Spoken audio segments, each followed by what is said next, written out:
Steve Ashkin, welcome once again to Straight Talk. I hope you're doing well today. Thank you for having me, Jeff, and it is my pleasure to be here. I want to thank you for your contributions to ISSA, such as with the ISSA Sustainability Committee, but also our media brands. And that's why we're here today to talk about one of your recent contributions. You recently wrote an article we're going to have in CMM Magazine entitled Seven Ideas to Help Discuss Sustainability with Those Who Question It. I like that title. And I was thinking, who would question it? Who would question the topic or the issues of sustainability? I guess there's people out there that do. I think you guessed right. You know, there's an enormous amount of interest in the concept of sustainability, ESG, climate change, all these different things, equity, all this stuff, right? And there are people who are extraordinarily passionate for it. And the reality is, there are some people that have questions, and there are people who think that it's all about politics and a communist plot to try to take over the world. So, being prepared is the best way to be able to deal with things and to figure out how to do things diplomatically and politely and professionally is incredibly important. Yeah, I've got a copy of the article here, and it's, of course, in the title, Seven Ideas. So great read, but tell me, what is behind this article? Well, the first thing that I keep thinking about is number one, the cleaning industry and the work that we do is as professionals, right? This isn't about going to dinner with Uncle Bob and having a few beers and shooting around, just chatting about stuff. This is about business.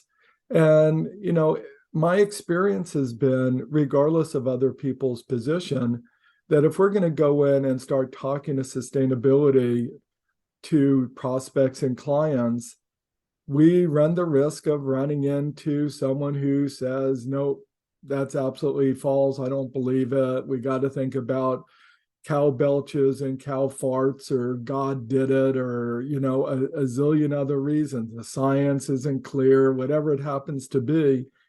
And as a business person, we just have to be prepared to be able to appropriately address those people and, frankly, to do it respectfully. So, of these 7 points, are there any that are your favorites or you'd like to expand on? Well, there are a few. Thank you for asking. The first one, I think, is we should always be polite. I don't think there's any circumstance where we should be rude and we should be a jerk and we should yell at people or we should insult them, even if they treat us that way. There's never a reason to do that. So one is, let's always be polite. But some of the other things that I think are really interesting is, and this is from my personal experience, that if someone has all these objections about the science and they want to quote all this stuff and whatever their reason is, if they're already convinced that and they want you to argue science with them, my recommendation is don't take the bait. And forgive me for saying it like that. If they believe the science doesn't support climate change, you're not going to convince them. So as soon as you hear someone starting to object and trying to put you in a position where you got to defend everything, it's hotter here, it's colder there, it's this and that has happened over time, then let's fall back to having a more business discussion, right? Let's, instead of fighting about the science, let's just recognize that some of our customers or clients care, and representing the organization we work for, where it's our job, right? It's our job to be successful. It's our job to return, the best profitability for our shareholders. That's why we're employed. So if someone doesn't want to talk to us about climate change, we should respectfully say, thanks, I hear you. We have lots of other products and services to sell you.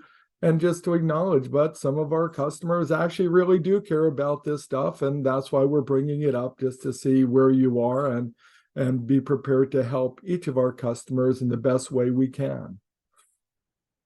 Okay. You kind of took away one of my questions there because I was thinking science is the basis of a lot of the things we talk about with sustainability, at least what I see within the news and reports and all that. But at least you give other things to consider. Seven. If you take away science, you've got six other reasons, or I guess you could say ammunitions to help people understand sustainability. One of the things in the article, Steve, you mentioned is to develop your expertise.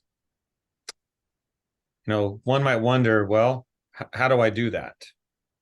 How do I become an expert on this topic? What would you tell them? Well, if they're a member of the cleaning industry, which I suspect is most of the people who listen to this webcast, I would encourage you to consider joining ISSA's Sustainability Committee.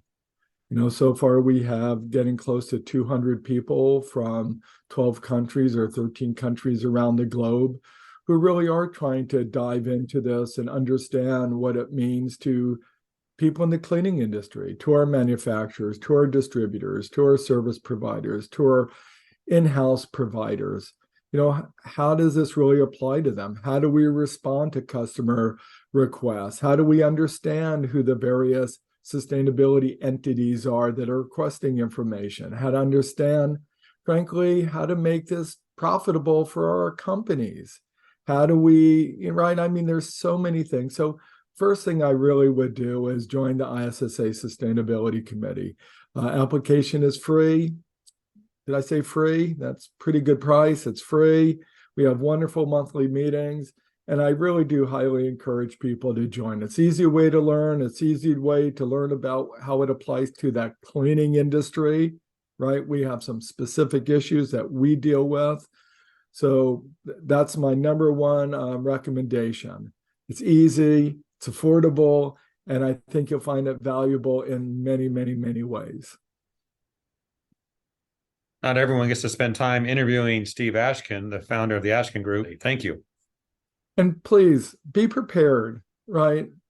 If you could start talking sustainability, somebody's going to get in your face and wag their finger in front of you.